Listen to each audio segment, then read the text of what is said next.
یہ جو عام طور پہ ہمارے معاشرے میں مذاق اڑاتے ہیں، دوسروں کا تمسخر کرتے ہیں اور دوسروں کی حیثیت سے کھیلتے ہیں، دوسروں کے وقار سے، دوسروں کی عزت نفس سے بازی کرتے ہیں اور کھیلتے ہیں، کیوں یہ کام کرتے ہیں؟ مسجد میں مذاق اڑائے، چاہے امام بارگاہ میں مذاق اڑائے، چاہے وہ اپنے آفس میں مذاق اڑائے، اسکول میں مذاق اڑائے، گلی کوچے میں مذاق اڑائے، جہاں پر بھی کچھ افراد بیٹھے ہوئے ہیں، کہیں پر بھی اگر کوئی کسی کا تمسخر اڑا رہا ہے اور مذاق اڑا رہا ہے تو یہاں پر سوال تو بنتا ہے کہ یہ مذاق کیوں اڑاتا ہے، اس کی حیثیت سے کیوں کھیلتا ہے؟ اس کی کوئی وجہ ہوگی، بغیر وجہ کے کوئی کام کوئی بھی نہیں کرتا، مگر یہ کہ احمق انسان ہے، بیوقوف ہے، تو احمق ہے اور مرفوع القلم قسم کا بندہ ہے تو وہ بغیر وجہ کے کوئی کام کر سکتا ہے، لیکن اگر جو ظاہری طور پر فہم و فراست رکھتا ہے، شعور رکھتا ہے، تو وہ کسی کا مذاق اڑاتا ہے اور مسلسل مذاق اڑاتا ہے، تو سوچنے کی بات یہ ہے کہ کوئی بندہ کسی برادر مومن کی حیثیت سے کیوں کھیلتا ہے، اس کا مذاق کیوں اڑاتا ہے؟ دو طرح کے افراد ہیں جو دوسروں کی حیثیت سے بازی کرتے ہیں، دو طرح کے افراد ہیں جو دوسروں کا مذاق اڑاتے ہیں۔ ان میں سے پہلا وہ بندہ ہے تمسخر کرنے والا کہ جو متکبر ہے، جو تکبر جیسی بری بیماری میں مبتلا ہے، وہ متکبر ہے، اپنے علاوہ کسی کو کچھ بھی نہیں سمجھتا اور خود خواہ ہے، خود پسند ہے اور حاسد ہے، حسد کرتا ہے دوسروں سے، اپنے علاوہ اس کو کسی کے بارے میں کوئی چیز اچھی نہیں لگتی اور تکبر کی صفت رذیلہ اس میں پائی جاتی ہے۔ یہ افراد متکبر قسم کے، حاسد قسم کے جو افراد ہیں، یہ اپنے آپ کو بڑا دکھانا چاہتے ہیں، اپنے آپ کو خوشنما دکھانا چاہتے ہیں، ہم جیسا کوئی نہیں ہے، ہم جیسا طاقتور کوئی نہیں ہے، ہم جیسا محترم کوئی نہیں ہے، ہم جیسا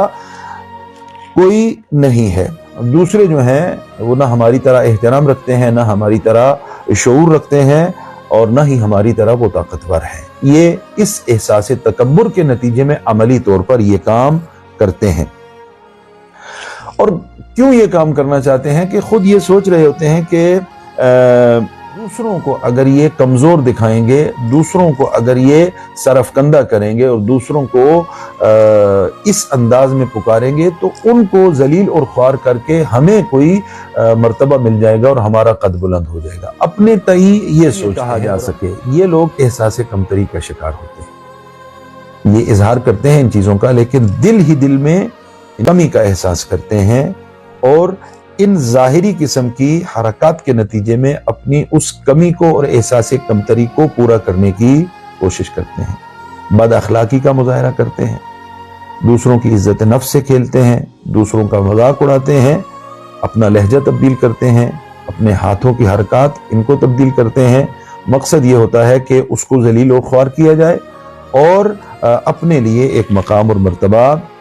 اور اس طریقے سے اپنے اس احساس کمتری کو جبران کرنے کی کوشش کرتے ہیں کہ شاید وہ ہمارا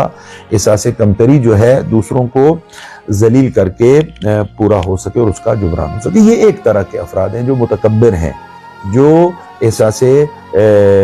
کمتری کا شکار ہیں، جو حاسد قسم کے افراد ہیں، یہ لوگ جو ہے وہ دوسروں کا مذاق اڑاتے ہیں۔ دوسری طرح کے افراد جو استہزاء کرتے ہیں اور مذاق اڑاتے ہیں دوسروں کا، یہ کون لوگ ہیں؟ یہ وہ لوگ ہیں کہ جو کام ہی یہ کرتے ہیں، ان کا کام ہی یہ ہے کہ وہ لوگوں کا تمسخر اڑاتے ہیں، لوگوں کا مذاق اڑاتے ہیں۔ کیا مطلب کام ہی یہ ہے؟ صرف کچھ لوگوں کو ہنسانے کے لیے، کچھ لوگوں کو خوش کرنے کے لیے وہ دوسروں کی عزت نفس سے کھلواڑ کرتے ہیں، دوسروں کی عزت نفس پر انگشت نمائی کرتے ہیں۔ ان کا ہدف کیا ہوتا ہے کہ جس محفل میں ہم بیٹھے ہیں کچھ لوگ ہنسیں گے، کچھ لوگ کہکہے لگائیں گے اور یہ ہمارا مقصد ہے، اس مقصد کے علاوہ ان کا کوئی ہدف اور مقصد نہیں ہوتا۔ یہ رذیل ترین اور پست ترین افراد ہیں جو صرف لوگوں کو خوش کرنے کے لیے، صرف لوگوں کو ہنسانے کے لیے ایک برادر مومن کی عزت نفس کو مجروح کرتے ہیں اور برادر مومن کی عزت نفس کو پامال کرتے ہیں، اس برادر مومن کی حیثیت کو مجروح کرتے ہیں اور اس کے دل کو زخمی کرتے ہیں۔ چونکہ ان کو کوئی فائدہ تو ملنے والا نہیں ہے، یہ جو تمسخر کر رہے ہیں اور مذاق اڑا رہے ہیں لوگوں کا، اس سے ان کو کیا حاصل ہوگا؟ اس طرح کے 4 5 6 10 افراد جو ان کی طرح کے رذیل افراد ہیں، جو پست فطرت افراد ہیں، صرف وہ ہنسیں گے، ان کے ہنسنے کے علاوہ ان کو کوئی اور فائدہ ملنے والا نہیں ہے۔